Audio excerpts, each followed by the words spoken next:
हाय दोस्तों, आप लोग कैसे हैं। मुझे उम्मीद है कि आप लोग अच्छे होइएगा। ठंडे का दिन है, घर से बाहर नहीं निकलिए और अच्छे से परीक्षा की तैयारी कीजिए, क्योंकि परीक्षा का टाइम अब नहीं है।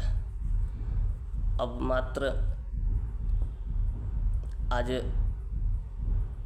19 तारीख हो गई, लगभग में वही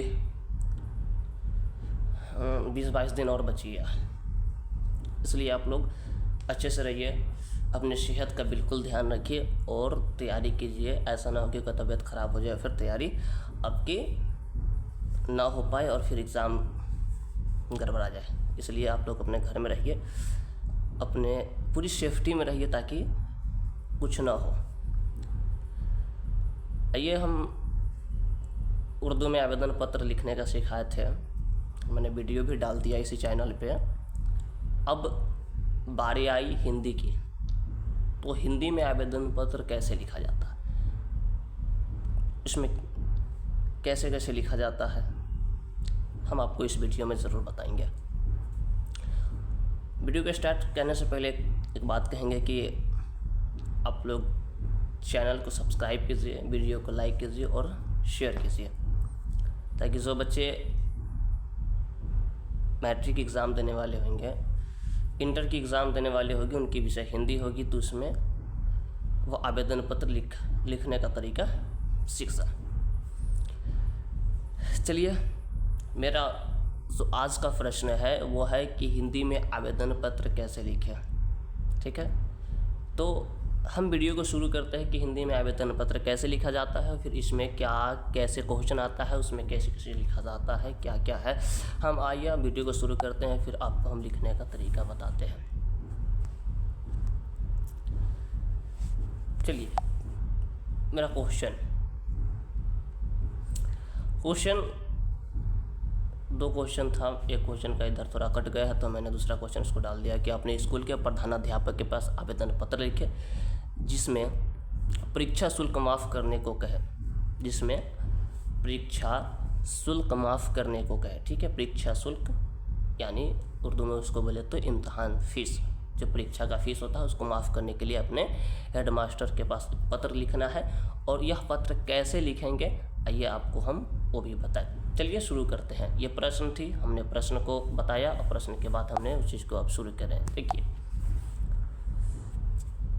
ये सामने आवेदन पत्र जो है, आवेदन पत्र कैसे लिखा जाएगा ये देख लीजिए। क्या है आवेदन पत्र, किस तरह से लिखेंगे और क्या मेरी सब्जेक्ट थी उस चीज़ को लिखेंगे। चलिए शुरू करते हैं कैसे। सेवा में श्रीमान प्रधानाध्यापक, भाई अब प्रधानाध्यापक के पास लिख रहे हैं तो प्रधानाध्यापक लिखेंगे। अगर बैंक मैनेजर के पास लिखेंगे तो शाखा प्रबंधक लिखेंगे। अगर वही थाना के पास लिखेंगे तो थाना प्रभारी लिखेंगे। और फिर दिगर जिसके पास लिखेंगे वहाँ पर ये चीज़ को डालेंगे। ठीक है, फिर अब स्कूल के बारे में लिख रहे हैं प्रधानाध्यापक के पास, तो भाई प्रधानाध्यापक कहाँ का, तो जिस स्कूल का प्रधानाध्यापक होगा उनके पास लिखेंगे। तो हमने लिखा UHS देवरिया, ये उत्क्रमित हाई स्कूल देवरिया, ज़िला मुजफ्फरपुर ना, ये स्कूल का, आप जिस स्कूल में पढ़ते हैं उस स्कूल का नाम लिख दीजिएगा। उसके बाद मेरा विषय, भाई लिख क्यों रहे हैं, प्रधानाध्यापक के पास आवेदन पत्र लिखने का मकसद क्या है, किस कारण से हम प्रधानाध्यापक के पास आवेदन पत्र लिख रहे हैं, इस चीज़ को तो होना चाहिए।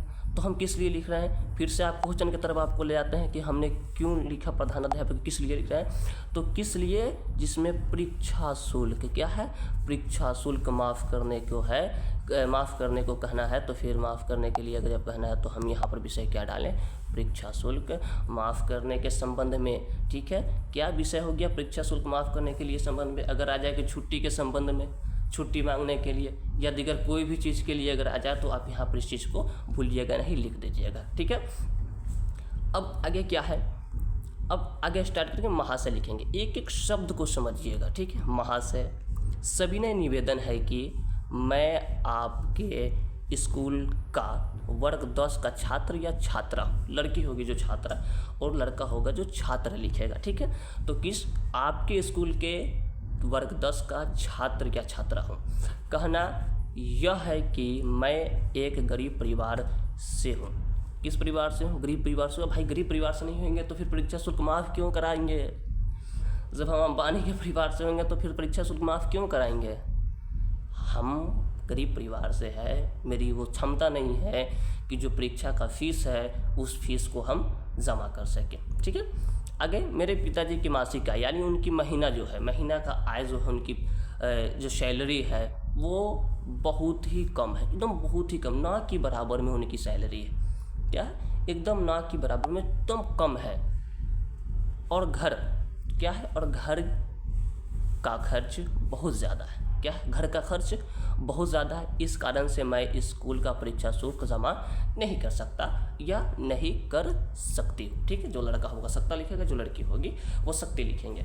ठीक है, तो इसमें कहीं से कन्फ्यूज़न नहीं होगा। स्टार्ट फिर से करेंगे। स्टार्ट कैसे करेंगे? सेवा में श्रीमान प्रधानाध्यापक, जिस स्कूल का प्रधानाध्यापक होगा उस स्कूल का नाम, विषय जो विषय होगा उस विषय का नाम। महाशय सविनय निवेदन पूर्वक कहना है कि मैं आपके स्कूल का वर्ग 10 का, ये लिखना जरूर। आप 12 का होइएगा, 12th का होइएगा तो 12 लिखिएगा, और 10th का होइएगा तो 10th लिखिएगा। दिगर अगर उससे भी अगर नीचे का कोई होगा जो इस चीज़ को सीखना चाहता है, वो अपना जिस क्लास में होगा उस क्लास का छात्र या छात्रा लिखना। दोनों में से कोई एक चीज़। कहना यह कि मैं एक गरीब परिवार से हूँ, मेरे पिताजी की मासिक आय बहुत ही कम है और घर की खर्चा बहुत ज़्यादा है। इस कारण से मैं आपके स्कूल के परीक्षा शुल्क अदा नहीं कर सकता, जमा नहीं कर सकता। ठीक है, अगर मान के चलिए कि अगर यहाँ पर कोई दूसरे चीज़ों के लिए आ जाए कि अपने शादी में जाने के लिए या कहीं घूमने जाने के लिए 10 दिनों की छुट्टी, 2 दिनों की छुट्टी मांगे तो यहाँ पर लिख देंगे 10 दिनों की छुट्टी के संबंध में यहाँ पर लिखेंगे। यहाँ तक तो लिखेंगे, हर हाल में यहाँ तक लिखना है कि आपके स्कूल के 10 वर्ग का छात्र या छात्रा होंगे, यहाँ तक हर हाल में लिखना है। यहाँ तक कहीं से भी यहाँ तक ले कोई गड़बड़ाने की ज़रूरत नहीं, यहाँ हर हाल में ये चीज़ लिखाएगा। ठीक है, ये हर हाल में ये चीज़ लिखाएगा। कहाँ तक? अगर किसी भी चीज़ पर अगर दे दे तो फिर यहाँ तक, यहाँ से स्टार्ट करेंगे, यहाँ से स्टार्ट करेंगे और यहाँ तक ले हर चीज़ में वो जिस चीज़ के लिए भी दिया था लिखना है। उसके बाद अगर किसी दूसरे चीज़ पर लिखेंगे तो हम यहाँ से बात को चेंज करेंगे, यहाँ से हम बात को चेंज करेंगे, यहाँ तक हम अपनी बात को चेंज कर देंगे। इसमें क्या क्या बाकी यहाँ से यहाँ तक सेम रहेगा, ये भी सेम रहेगा, सिर्फ यहाँ तक सेम रहेगा। ये सिर्फ विषय हमारा जो होगा क्या होगा? चेंज होगा। जो मेरा सब्जेक्ट होगा वो सब्जेक्ट, हम इस सब्जेक्ट को हम चेंज करेंगे। ठीक है, बाकी की इसमें कुछ भी हम चेंज नहीं करेंगे, सिर्फ सब्जेक्ट को चेंज करेंगे। ठीक है, अब हम आगे बढ़ते कि इसके बाद क्या लिखेंगे। चलिए, इसके बाद जो है, इसके बाद आधा पेज का जो आधा हिस्सा होगा उसके बाद से हम जो लिखेंगे, क्या लिखेंगे? अतः श्रीमान से आग्रह है। क्या है? अतः श्रीमान से आग्रह है कि उपर्युक्त बातों को देखते हुए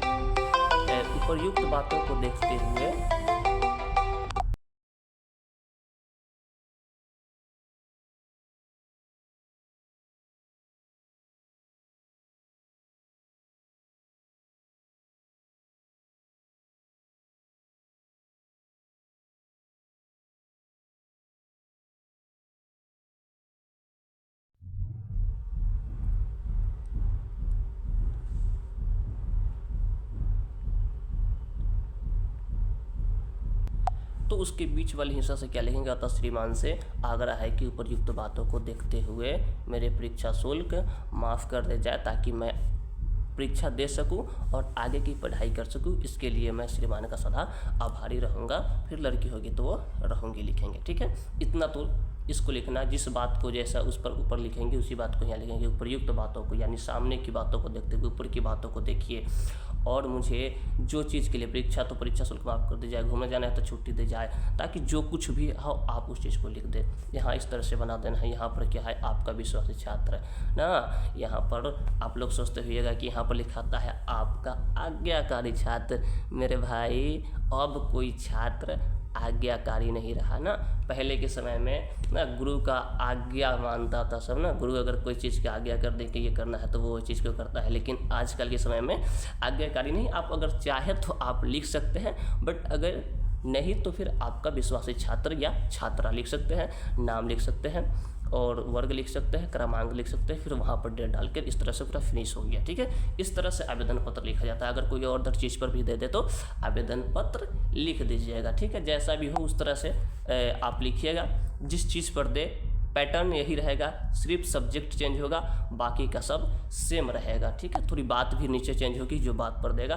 तो फिर से आइए हम एक बार फिर से आपको रिपीट कर देते हैं। ये सामने आपकी दिख रही है, किस तरह से हम इसको लिखेंगे। मैं इसको हटा देता हूँ।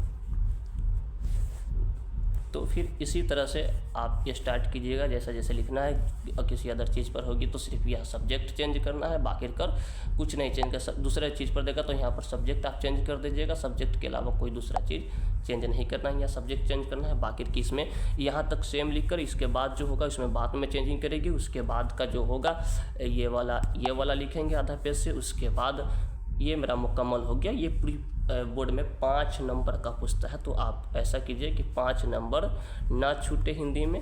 और इसमें थोड़ी क्या होता है कि मात्रा का भी ध्यान रखा जाता है। ठीक है, मात्रा का ध्यान रखिएगा, थोड़ा सोचिएगा कि कुछ ज़्यादातर अशुद्धियाँ ना लिखाएं, शुद्ध ही लिख पाएँ। ठीक है, तो आप इस चीज़ को भी आप, और मुझे उम्मीद है कि आप इस चीज़ को अच्छे से समझे होंगे और समझिए और इसे लिखिए, प्रैक्टिस कीजिए, ताकि बोर्ड में अगर आ जाए तो फिर इसे क्वेश्चन ना छूटे ना। अच्छे से रहिएगा, क्योंकि ठंड की समय है, ऐसा ना हो कि फिर तबीयत ख़राब हो जाए। और अच्छे से तैयारी कीजिए ना, अच्छे से तैयारी कीजिए, अच्छे से अच्छे नंबर लाइए, ताकि आपका और आपके परिवार के साथ साथ उस टीचर का भी नाम रोशन हो, उस कोचिंग का भी नाम ऊपर हो जहाँ से आप पढ़े होइएगा। ठीक बा, चलिए चैनल को सब्सक्राइब ज़रूर कीजिएगा और जल्दी से जल्दी मतलब 1 के बुला दीजिए, ताकि मैं लाइव भी चलाऊं। और एक बात बोलूँगा कि 1 तारीख से यानी 1 फरवरी से मैं उर्दू का स्पेशल क्लास जो 2025 में एग्ज़ाम देंगे उनके लिए हम 1 फरवरी से क्लास स्टार्ट करने वाले हैं दरक्षा। और 5 या 10 फरवरी से जो होगा, 1 मिनट,